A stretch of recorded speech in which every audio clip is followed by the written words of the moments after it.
Estamos acompanhando a narrativa da história do povo de Israel, desde a saída deste povo do Egito até o estabelecimento deste povo em uma terra aonde o Senhor prometeu que daria a eles leite e mel. Nessa trajetória, enquanto caminham no deserto, Deus entrega a eles a sua lei, a sua vontade. E agora, uma vez compreendendo e conhecendo a vontade do Senhor, o interesse de Deus é que eles aprendam a viver aquilo que Deus expressou através da sua lei.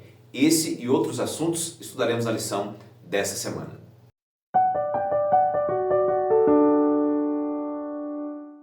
Olá, seja bem-vindo ao nosso encontro semanal e ao nosso momento especial para o estudo da Palavra de Deus através da lição da Escola Sabatina. Nós estamos juntos desbravando e conhecendo mais e de forma profunda os detalhes relacionados à história do povo de Israel descritos no livro de Êxodo.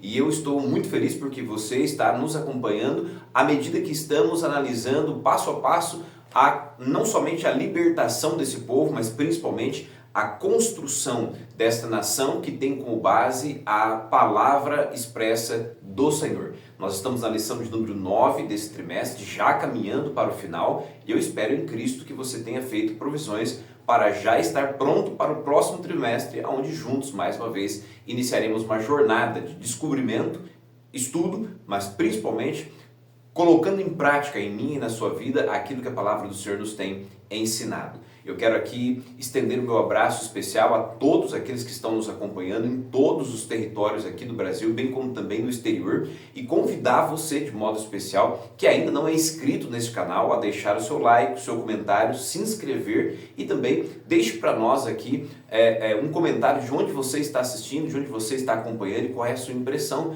deste material e se ele tem sido relevante para você. Ao mesmo tempo, se assim tem sido, compartilhe também para que este canal seja multiplicado e mais pessoas tenham acesso a esse conteúdo e possa também receber as bênçãos de Deus através do estudo da palavra do Senhor. Eu quero convidar você a um momento de oração. Nós queremos, como todos os nossos momentos de estudo, convidar você a buscar a presença e a bênção de Deus por meio de uma oração, para que então possamos juntos ir direto ao assunto e o tema dessa lição, dessa semana. Por isso, onde quer que você esteja, receba as bênçãos de Deus, participando deste momento especial de oração a Deus. Oremos juntos.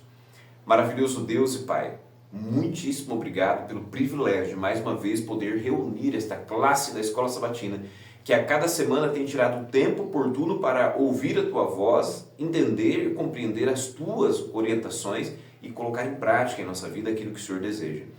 Nós desejamos que a nossa vida seja uma vida de bênçãos, por isso buscamos na Tua palavra a Tua orientação e neste momento rogamos que estas mesmas bênçãos sejam derramadas sobre nós. Por isso, abra o nosso entendimento e ajuda-nos a entender a Tua vontade para que então possamos vivê-la. Concede-nos o Teu perdão e a Tua graça e alcança com as Tuas bênçãos a todos aqueles que estão nos acompanhando neste momento. Nós pedimos por Jesus. Amém. Muito bem.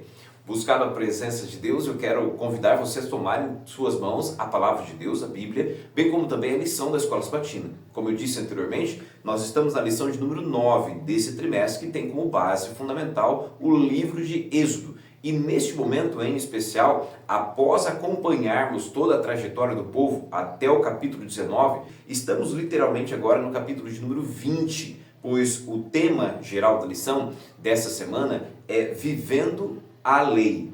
E o capítulo e o texto que estamos analisando de forma especial é o capítulo de número 20, verso 22 e verso de número 23. Logo, você com a sua Bíblia aí nos acompanhando e também com a sua lição, eu convido você a acompanharmos este texto introdutório e analisarmos o mesmo para entender o que esse texto pode nos ensinar e irá nos trazer de base para a compreensão dos demais pontos abordados pela lição dessa semana.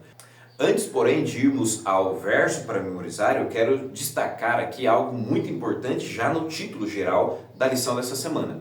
Quando vamos ao título da lição de número 9, Vivendo a Lei, eu e você, como já vimos nas semanas anteriores, precisamos compreender algo que está dentro desse texto, ou seja, algo que está permeado dentro deste título, que diz respeito não somente à lei, não somente a mandamento, não somente a instrução, mas lembre-se que quando estamos tratando sobre a lei de Deus, a lei moral do Senhor, o decálogo, as 10 palavras, nós precisamos entender que esta lei é também a sua vontade.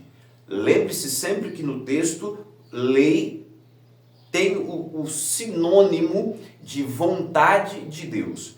Logo, quando eu vejo o título Vivendo a Lei, eu preciso me lembrar que o texto, ou o título dessa lição, evoca a necessidade de eu viver de forma prática a vontade de Deus. Pois lei é a vontade do Senhor para minha e para a sua vida. Logo, quando vamos então ao verso para memorizar, Êxodo capítulo 20, verso 22 e 23, o texto diz assim, observe. Então o Senhor disse a Moisés, assim você dirá aos filhos de Israel, vocês viram que dos céus eu lhes falei, não façam deuses de prata ao lado de mim, nem façam para vocês deuses de ouro. Êxodo capítulo 20, verso 22 e verso 23. Observe algo de interessante. Deus havia acabado de apresentar ao povo de forma audível, havia acabado de ditar, mencionar e declarar para o povo as 10 palavras. Isso enquanto o povo estava ao pé do Monte Sinai e Deus lá em cima, envolto em nuvens, ditou ao povo.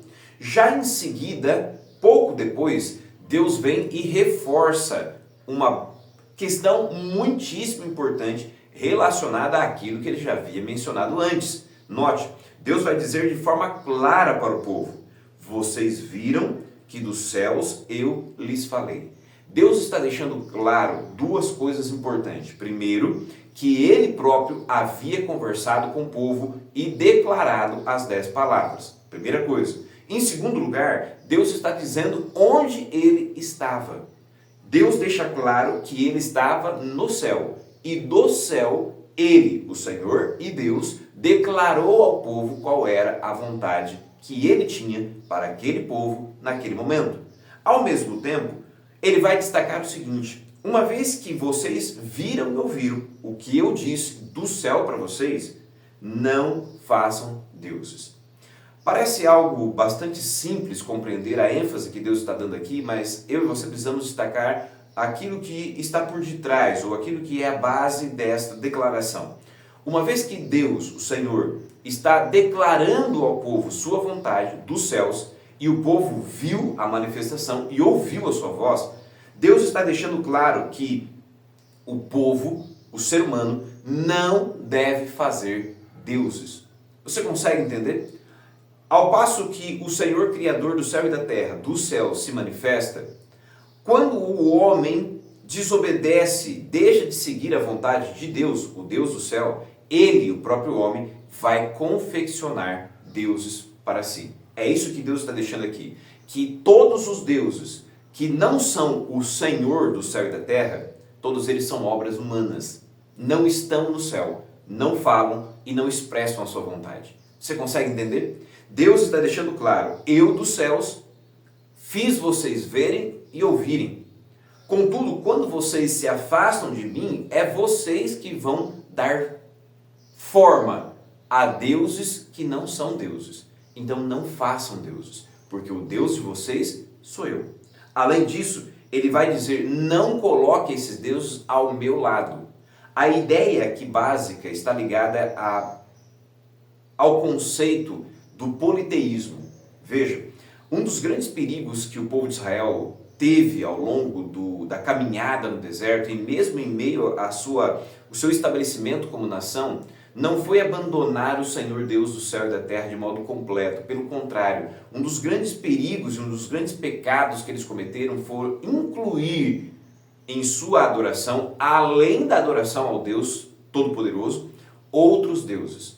E aqui Deus está deixando claro, não coloque os seus deuses ao meu lado. Ou seja, na vida deste povo, na vida de vocês, eu sou o único Deus. Aquilo que será repetido e enfatizado em Deuteronômio capítulo 6, verso 4. O Senhor é o único Deus. Assim como ele já havia mencionado dentro das 10 palavras, dentro do decálogo. dentro dos mandamentos. Não há uma possibilidade do Senhor Deus Todo-Poderoso, Criador do céu e da terra, ser o meu Deus, se ao mesmo tempo que eu rendo a Ele adoração e obediência, eu também cultuo, obedeço e adoro outros deuses. Deus está deixando claro, Ele é o único Deus. E ao lado dele não há outro ninguém. Não há outro Deus que possa ser colocado ao lado do Senhor. Eu e você precisamos compreender isso. Nós vamos adiante, pois a lição há de nos colocar ainda outros elementos importantes sobre este tema, sobre a necessidade de eu e você vivermos a vontade de Deus. E a lição coloca assim: Deus desejava que seu povo fosse diferente das nações vizinhas. E aqui nós já começamos a entender o propósito das palavras mencionadas por Deus no capítulo 20, versos 22 e 23. Deus desejava que o povo de Israel, a nação santa, o reino dos sacerdotes, este povo que aceitou fazer parte da aliança, fosse completamente diferente dos outros povos. Não somente na maneira como deveriam viver e se tratar uns aos outros, mas principalmente no que diz respeito à sua adoração. Naquilo que diz respeito à sua relação com Deus, eles deveriam ser completamente diferentes. A lição ainda destaca: em qualquer cultura, as leis revelam os ideais, objetivos e caráter do legislador. Por exemplo, quando o faraó ordenou que os meninos hebreus recém-nascidos fossem mortos, essa lei revelou que ele era maligno, pois ele desejava a morte ao impor esse decreto e lei. Por outro lado, se um governador decretasse que os jovens de 18 anos deveriam receber educação superior gratuita, muitos considerariam isso evidência de sua generosidade e de seu desejo de que o povo prosperasse. Você consegue entender esse detalhe que é extremamente importante? A partir do momento que você analisa uma determinada lei, uma instrução, um mandamento ou um decreto, você consegue, por meio daquela lei, ter um vislumbre de qual é a natureza do caráter daquele que decretou aquela lei. Se a lei busca trazer benefício, proteção, cuidado e principalmente desenvolvimento para o povo, você logo entenderá que o caráter daquele que promulgou a lei também reflete essas mesmas características. Características de bondade, de desenvolvimento, generosidade e amor para com o povo.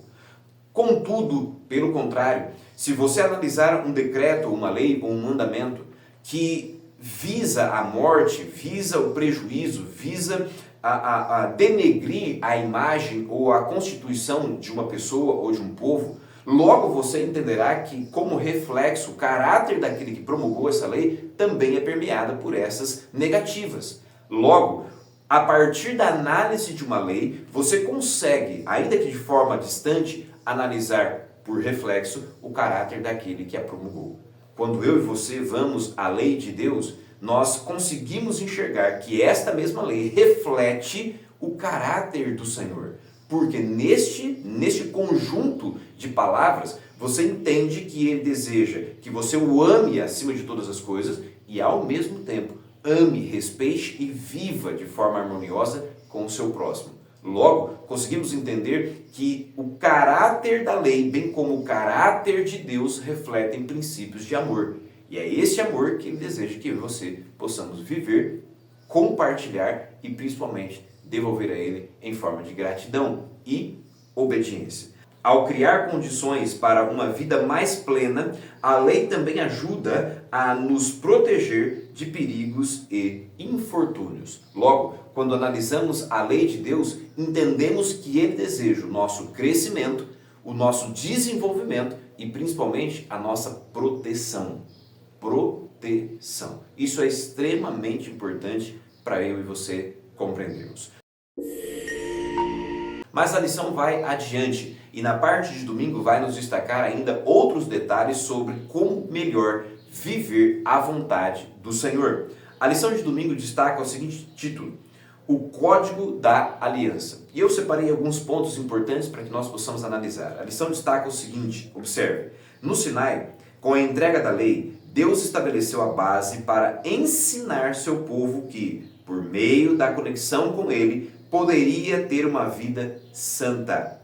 Mas como os princípios da lei precisavam ser aplicados na vida cotidiana, Deus deu leis adicionais, chamadas de códigos da aliança.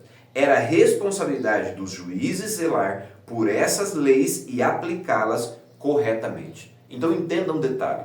Existe no código de lei de Deus a necessidade premente de que elas fossem repassadas, ensinadas, para que o povo pudesse entender qual era a vontade de Deus e de forma compreensiva pudesse viver na prática aquilo que era a sua vontade. Contudo, eu e você já entendemos da semana passada para cá que as 10 palavras, o decálogo ou os 10 mandamentos é o resumo daquilo que é a vontade de Deus para o seu povo. E não somente a vontade de Deus para o povo de Israel, mas a vontade de Deus para o mundo. Uma vez que é um resumo, a partir do momento que ele entrega a lei, ele agora vai apresentar ao povo o desdobramento, outras leis que vão auxiliar o povo a compreender e melhor praticar a vontade de Deus nos mínimos detalhes da vida cotidiana.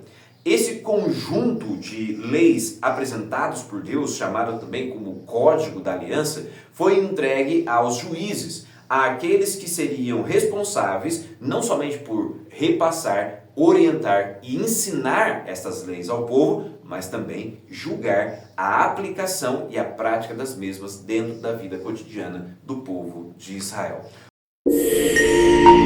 A lição ainda vai adiante e destaca: o Código da Aliança ocupa vários capítulos dentro do livro de Êxodo. Vai desde o capítulo 21, passando pelo capítulo 22 até o capítulo 23, verso 1 a 19. Então entenda, no capítulo 20, do verso de 1 até o verso 17, Deus apresenta o resumo, os 10 mandamentos. A partir dali, ele vai desdobrar esses mandamentos em leis ou códigos da aliança para auxiliar o povo à aplicação dessas leis em cada aspecto da vida que eles viviam, a fim de que o povo não somente compreendesse a vontade, mas tivesse discernimento, sabedoria e clareza para aplicar a vontade de Deus em todos os aspectos da vida. Contudo, a lição ainda vai adiante. E na parte de segunda-feira nós vamos tratar agora sobre mais leis. E dentro da lição há 3 pontos que eu queria destacar para que eu e você possamos nos apegar a essas informações e compreender aquilo que é a vontade do Senhor. A lição vai destacar assim: as leis de Deus incluem diferentes questões. Havia regulamentações contra rebaixar ou humilhar as pessoas. Deus não queria que houvesse exploração. Em sua misericórdia, ele procurou corrigir as tendências pecaminosas do coração humano e restringir as inclinações naturais das pessoas. Com isso, a sociedade seria mais segura, o mal eliminado e bons relacionamentos interpessoais cultivados. Justiça e amor devem governar as ações de seu povo. Então entenda, lembre-se que no capítulo 19, versos 5 e 6, nós analisamos o imperativo divino que ali apresentava sua vontade no que diz respeito ao povo, no desejo de Deus que seu povo fosse uma nação santa e um reino de sacerdotes. A partir disso, Deus então vai desdobrar a este povo leis que vão fazer com que de fato a nação de Israel seja distinta, seja diferente, seja separada e, em outras palavras, seja santa.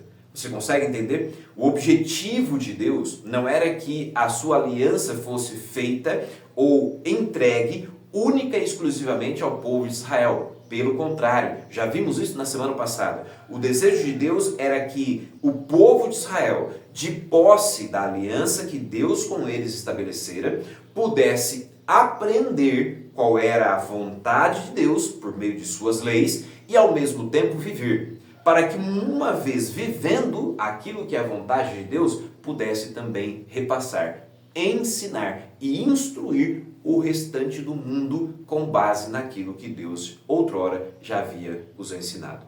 Entenda um detalhe, uma das formas mais poderosas de você ensinar alguém é através da prática, do exemplo.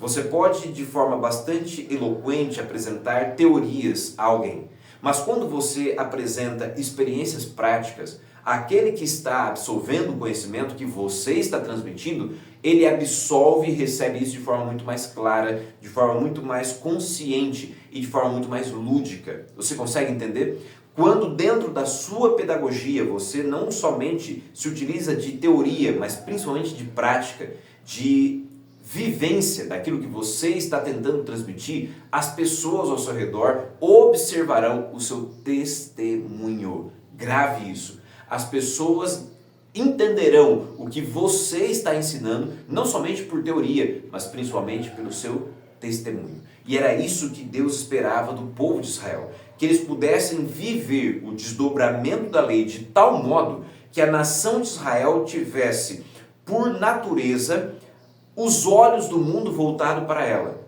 E o mundo desejasse viver de forma coerente, assim como eles viviam.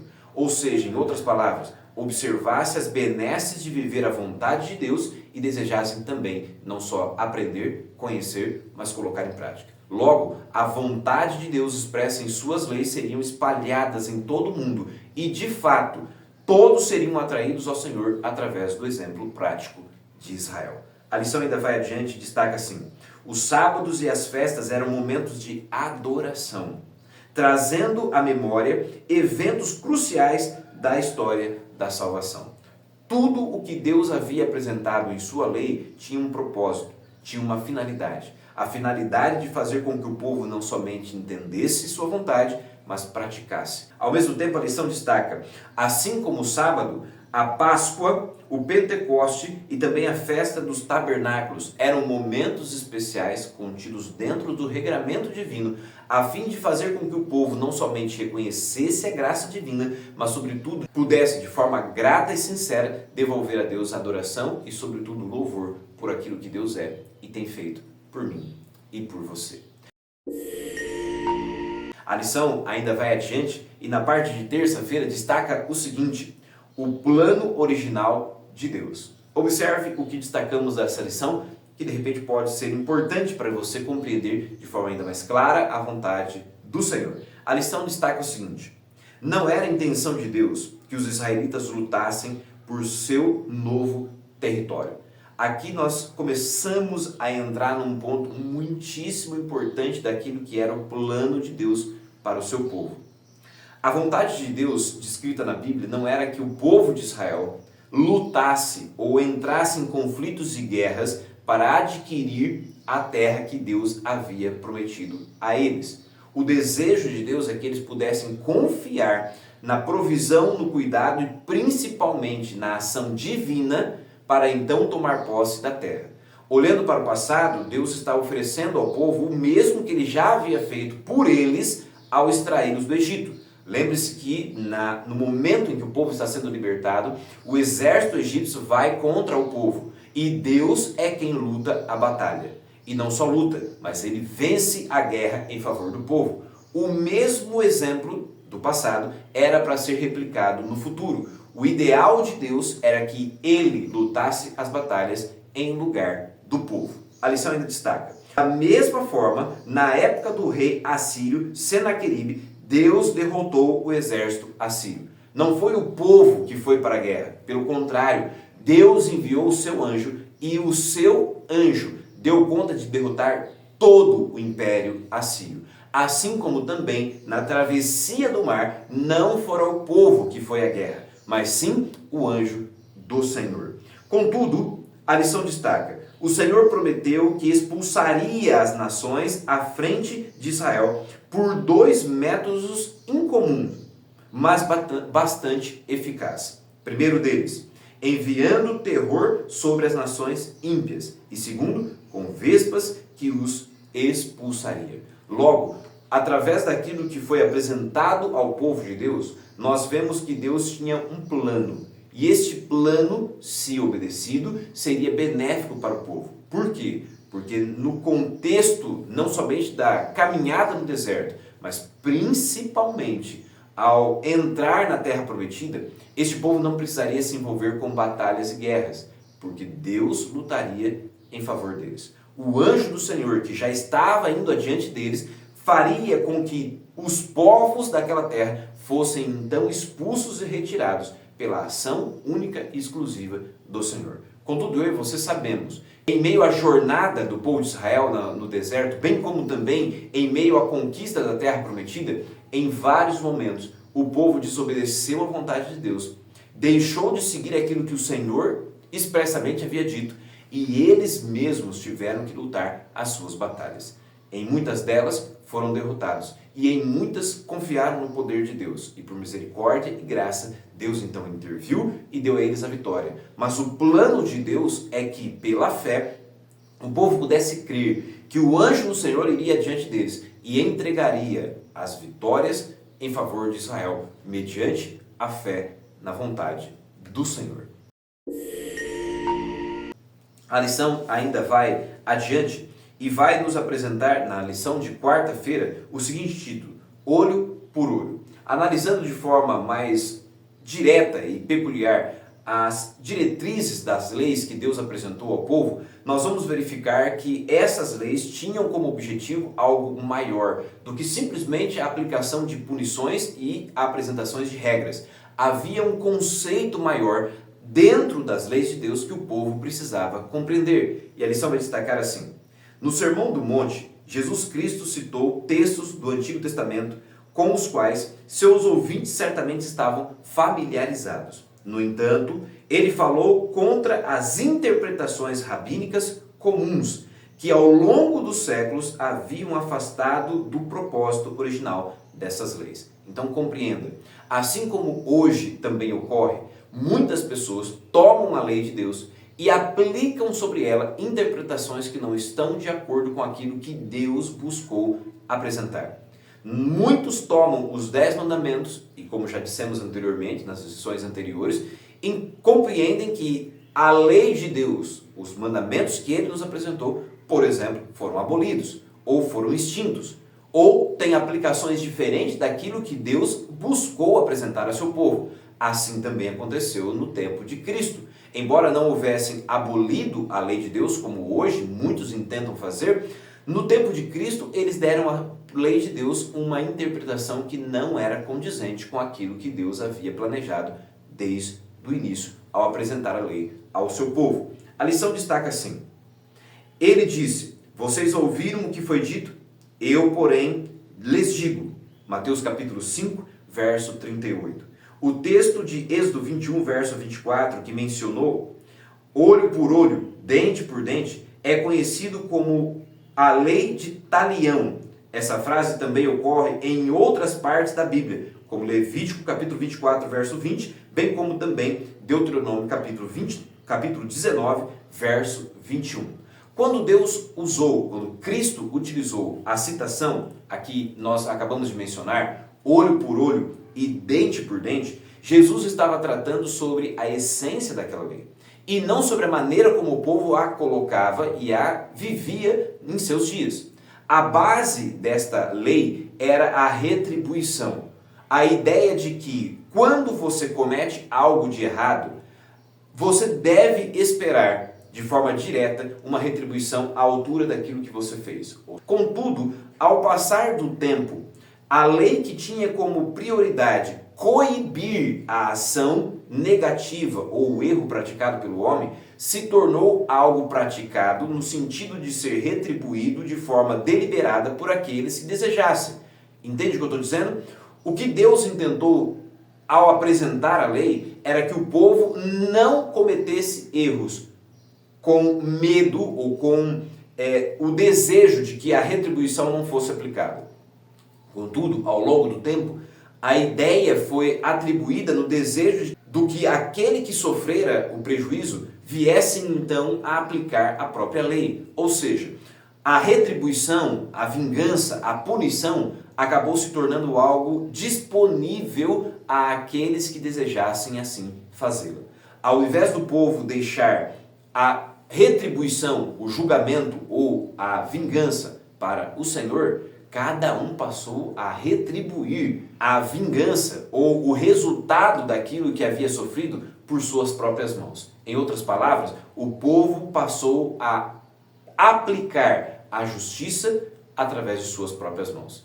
A lição ainda vai destacar o seguinte: a intenção original dessa lei era impedir que as pessoas fizessem justiça com as próprias mãos e assim evitar toda forma de vingança pessoal. Contudo, ao invés daquilo que Deus havia planejado e buscado para o seu povo, a vingança se tornou a retribuição direta sobre qualquer erro ou qualquer pecado cometido. Ao invés de coibir a vingança, eles compreenderam que Deus estava dando a eles a permissão para, de fato, cada um aplicar a vingança ou fazer justiça com as próprias mãos. E aquilo que deveria ser o princípio fundamentado por Deus foi banalizado e principalmente ensinado de modo errado. Interpretaram a vontade de Deus a seu bel prazer e deixaram de confiar na provisão e na justiça divina para então aplicar a lei conforme a sua própria vontade. Isso, logicamente, não trouxe vantagem, não trouxe benefício, pelo contrário, trouxe prejuízo e, sobretudo, dificuldade e males sobre o povo que Deus estava tentando orientar e instruir. A lição ainda vai adiante na parte de quinta-feira, fecha a lição dessa semana, destacando 3 pontos importantes para mim e para você. A lição vai falar sobre vingança, literalmente o ponto que acabamos de citar. E ao falar sobre esse tema vai dizer assim: até que o Senhor trouxesse a justiça eterna, era dever dos juízes do antigo Israel implementar a lei e determinar punições justas quando ocorresse dano ou lesões. Lembra que dissemos lá no início da lição? Era de responsabilidade dos juízes, previamente estabelecidos por Deus, aprender a lei, compreender como ela devia ser aplicada, ensinar ao povo e, ao mesmo tempo, coibir e julgar os casos que porventura trouxessem prejuízo e dano. Eram eles os responsáveis pela aplicação das possíveis punições apresentadas por Deus, uma vez que estes estavam sobre a responsabilidade e sobre o encargo de estarem diante do povo como instrumentos de Deus para que a sua vontade fosse cumprida, a fim de que a vingança final ou a retribuição final fosse então reservada única e exclusivamente ao Senhor. A lição ainda acrescenta: ninguém deveria assumir por si mesmo o papel de juiz, júri e carrasco. Você consegue entender isso? Isso é extremamente importante, porque nos dias em que nós vivemos, temos de forma recorrente observado situações contrárias à expressa vontade de Deus. Hoje, o que mais nós temos visto são pessoas, quando lesadas ou prejudicadas, pessoas quando alcançadas por algum dano ou por algum prejuízo, tomarem sobre si a responsabilidade de fato serem juiz, júri e, ao mesmo tempo, carrasco, executador. As pessoas têm a cada dia mais tomado sobre si a responsabilidade e o direito que não lhes cabe de fazer justiça com as próprias mãos.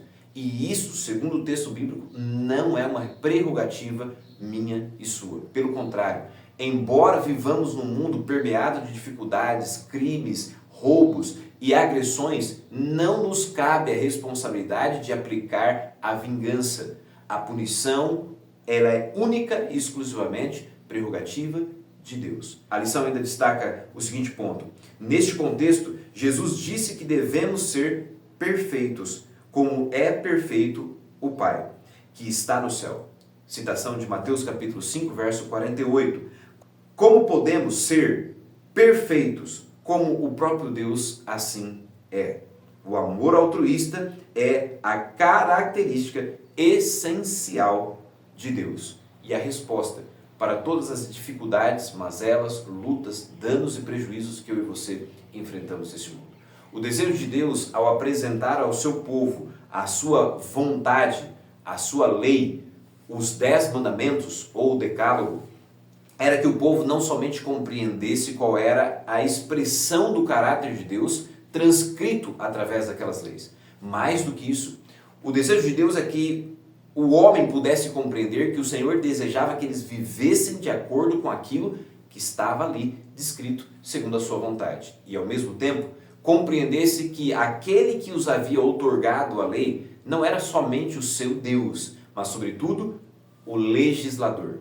Aquele que tem não somente o direito, mas a prerrogativa de criar leis, estabelecer e ensiná-las e principalmente julgar com base nestas leis. Você consegue entender? Esse é o objetivo do Senhor. Não somente que você conheça a sua vontade expressa na lei, mas sobretudo que você possa aprender e viver de acordo com a sua vontade. E ao mesmo tempo, compreender este item extremamente importante. Aquele que legisla é também o juiz, que não somente acompanha a aplicação prática de sua vontade, da sua lei, no dia a dia da nossa vida, mas também aquele que há de nos julgar com base na própria lei que ele estabeleceu. Que Deus abençoe você de forma muito especial e nós nos encontramos na semana que vem para dar sequência ao estudo da Palavra de Deus e entender cada vez melhor a vontade de Deus para a nossa vida. Que Deus o abençoe.